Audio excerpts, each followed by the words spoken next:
Crying is not about something.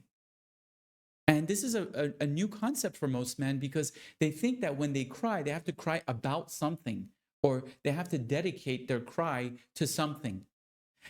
Imagine if you went to get a massage and you wanted to have a relaxing experience where you let go of all the stress in your body and you want to let go of all the pain that you're carrying in your shoulders as a CEO entrepreneur man.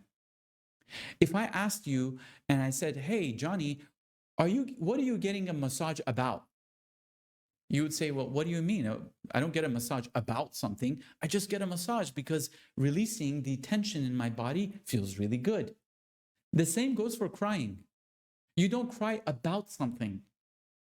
That's called cry baby. Whatever they told you is cry baby is like, don't cry about this, be happy about that. But that's the wrong construct. Crying is an act of self care. It's like going to the spa. And the question I ask you is, how often do you take your emotions to the spa?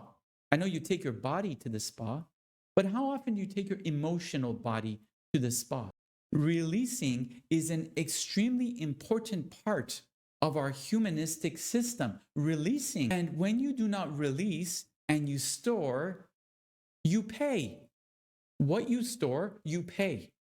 Think about that. If you owned a grocery store, right, and you had produce on the shelves and the produce was stored for long periods of time, it wasn't cycled out. The produce would start to stink, it would start to rot. And after a while, the produce would actually cost you more than it originally did because you store it, you're storing junk. And crying for men, especially if you're an ambitious man, is an important part of releasing. Because when you do not release, you store. And when you store, you pay. And here's how you pay. You store emotions.